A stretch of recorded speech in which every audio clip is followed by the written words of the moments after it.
What's going on, guys? My name is Wade with TechDaily, and in this video, we are checking out the new Samsung Galaxy A26. So this is the absolute middle tier model in Samsung's current A series lineup. There's the A06 and A16 below it, and the new A36 and A56 that were also announced alongside it as the higher tier options. And I feel like every year, this A20-something flips between either being a great value or a not so great option in a very crowded lineup. This year, the A26 definitely bridges the gap between the cheapest A-series options and the more expensive ones. There's a little bit from each end that make up this phone, and I suppose if you're indecisive and budget-friendly, this could be the phone that's just right. But I also think that there are a couple of things about this phone this year that at least entice me to make the jump up one step on the A-series ladder. And there's also a slightly confusing situation with a processor on the A26. Depending on where in the world you live, you'll wind up with a new chip or an old chip. I thought Samsung had moved past these confusing region-specific differences, but evidently not. There's obviously a lot to discuss here with this new A26, and I'll try and fill you in on as much as I can in this video. But first things first, as always, let's just quickly unbox it so I can show you what you get if you do decide to buy one. Slicing through the stickers and sliding off the lid, the first thing you're presented with is the phone itself. A bit hidden behind its wrapping, but we'll get back to it in just a second. Inside the bottom half of the box, there's actually nothing at all, but stuck inside the lid, make sure you yank out that Samsung stamped cardboard packet. You'll find the SIM ejector tool stuck on the outside, and then inside, a bunch of paperwork and the lonely old USB-C cable for charging. With all that out of the way, here is the new A26 itself. And as we get it unwrapped and powered on for the first time here, let me provide some additional details on pricing, colors, and that processor difference I mentioned at the start. So here in the US, the A26 is available direct from Samsung unlocked, and from a number of carriers and prepaid networks, like US Cellular, Visible, Optimum, and I'm sure plenty more will sell it too in the coming months. The full retail price is $299, and it's actually only available in one color: black. Why is mine green? Well, for most of the rest of the world, the A26 is available in additional colors. This mint green, which is my personal favorite, peach pink, and white. Aside from the color choices, the other big region difference is for folks in Latin America. For whatever reason, there is a specific Latin America A26 that has the Exynos 1280 processor, the same as last year's A25, instead of the Exynos 1380 that everyone else in the world gets with their new A26. I have no explanation as to why this difference exists. It's literally the only A-series phone in the lineup this year with a spec change for a different region, but I just wanted to address that so everyone knows. Now, at a glance, it initially doesn't seem like Samsung changed much on this phone physically, but actually, the A26 is bigger now. It's a 6.7-inch screen corner to corner, the same size as literally all the other A-series phones, and the extra fraction of an inch is gained thanks to slimmer bezels all the way around. You get a better screen-to-body ratio, but still have a big old bottom chin, an old-school notched selfie camera, which is certainly dated by today's standards. And it's the first thing that pulls this phone down towards the lower-tier devices instead of up towards the higher tier. Around back, it's the opposite. This A26 now has an all-glass rear housing, Gorilla Glass Victus Plus, which is also on the front too. And paired with its redesigned camera lens housing, this phone is essentially identical to those higher tier A-series phones. You still get a plastic frame, but it's never really felt too plasticky to me. And it's got an IP67 dust and water resistance rating this year, so it's tougher. It'll survive a splash. But I will say, having unboxed all three of the new A-series phones with this new camera redesign, I'm still just not really a fan. Not only is the whole camera setup a lot more obvious and out there, just kind of like a big black blob, it's also now a lot more apparent that this phone isn't a high-end Samsung flagship. Last year, all the A-series and S-series phones kind of look the same, but that's no longer the case. Taking a look around at all the other physical bits here,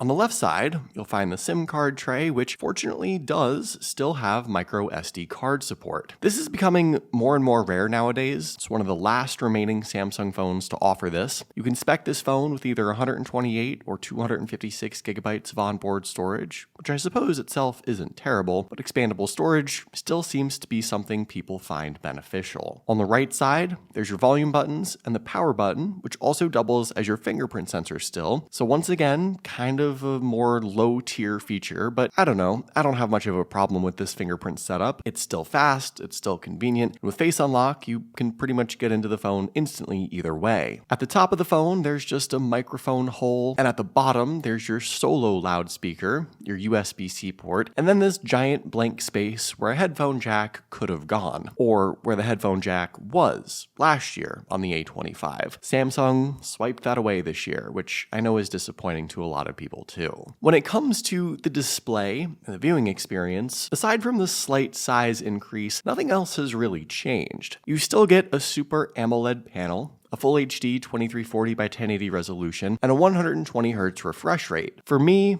on a sub $400 phone, that's more than enough to be happy. But there's two things that I wish were different. One, obviously, is the overall screen design. I just don't think there's any reason to be shipping a phone with a notched selfie camera and big old bottom chin in 2025, especially not from Samsung. I know they're minimizing the costs to keep this phone affordable, probably still reusing old parts. I know some people don't even care about this screen setup, and I also know that Samsung did make the bezels slimmer slightly, which maybe they call an upgrade, but at some point this design has to be fully retired, right? The other thing about this screen that's not the best is the brightness. I'm not sure why, but it's pretty obvious that this screen is fairly dim, especially for an AMOLED panel. So outside viewing likely won't be great, and even inside at max brightness, it feels like there should be more. Besides that stuff, I still think this screen is a decent selling point for an affordable phone like this one. I mean, most people are just scrolling TikTok or watching YouTube videos anyway, and this is more than fine to handle that. But as I often say, the screen is the essence of the smartphone. It's the most important thing. And jumping back to my main point about where this phone fits in the lineup, this is another tally mark in the budget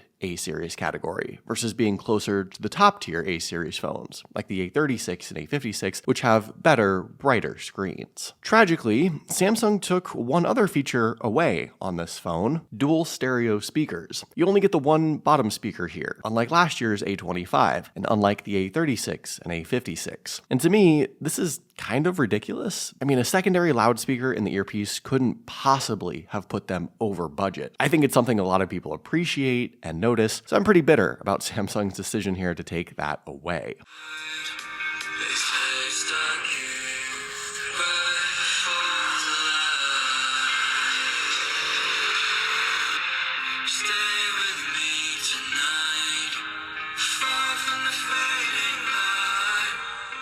As far as the internal specs, I already mentioned that most of the world gets the Exynos 1380 processor inside this phone, while Latin America, for whatever reason, gets stuck with the Exynos 1280, the same processor from the A25.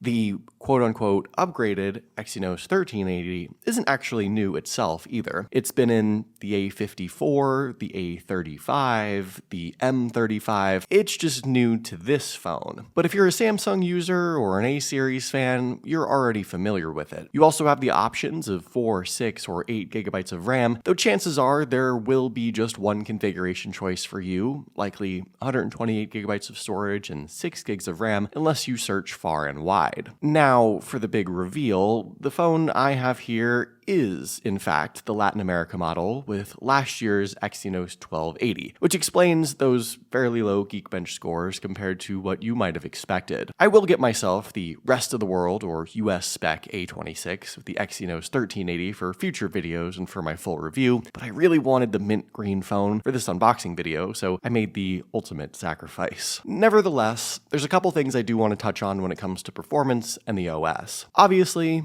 if you aren't a fan of Exynos to begin with, well, then this phone was probably never for you. And in fact, jumping to the A36 or A56 from a performance perspective makes a ton of sense, since both those phones have newer chips, one Snapdragon and one Exynos. so you can take your pick based on your preference. But those phones are far more performance focused than this one. This A26 is more for the casual, everyday consumer who maybe doesn't do a ton of gaming, but just enjoys the simple stuff. And that's totally okay. Simplicity is the name of the game here, and Samsung even went so far as to include just the simplest, most basic AI features on this phone, knowing all too well the customers for this device don't really care too much about AI. Samsung actually doesn't even use AI or Galaxy AI in the name. They are just intelligence features, or awesome intelligence, according to the advertising imagery. And it's mainly a couple of camera and photo features, AI select, and read aloud. I'm sure over time, Samsung might slowly sprinkle in a couple more intelligence features within future software updates. This A26 will see 6 major Android updates over its lifetime now, 2 more than the previous phone, so it's one of them long-term investments if you want to keep it for a while. And I think most people will. Nobody gets a new phone every year anymore, and regardless of the price point, I'm glad to see Samsung continuing long-term software support on even their cheapest smartphones. Also, inside this phone is a good-sized 5,000 mAh battery. Actually, it's the same size battery as every other A-series phone, but when it comes to charging, while the 25-watt wired speeds it supports are plenty good, the higher-tier A36 and A56 got upgraded to 45-watt charging. That might cost you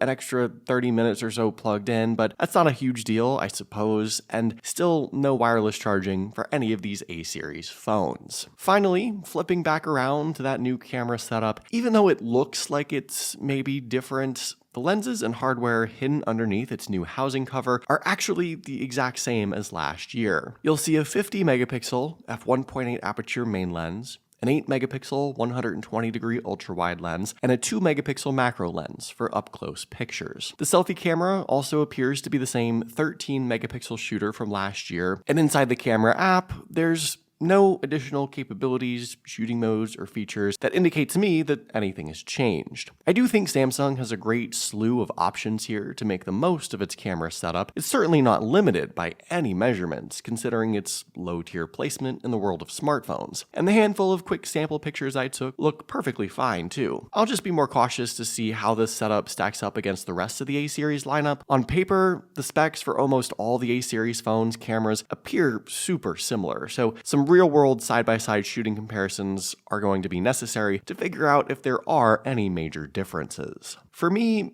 the A26 sort of seems like a mixed bag. I mean, Samsung didn't really upgrade anything with this phone necessarily, aside from the processor, provided you don't live in Latin America. The slight redesign with a bigger screen and camera module don't really yield you anything, and in fact, Samsung straight up took away the headphone jack and the dual speaker setup. Perhaps that got them the budget for the glass back, but what do you guys think about this new A26? Is it a phone you're thinking about? Did you buy one already? Let me know in the comments down below. I'd love to hear your thoughts, of course. Hopefully you guys did enjoy this video though. Be sure to follow TechDaily on Twitter and subscribe to the TechDaily YouTube channel if you haven't already, and I'll see you guys later.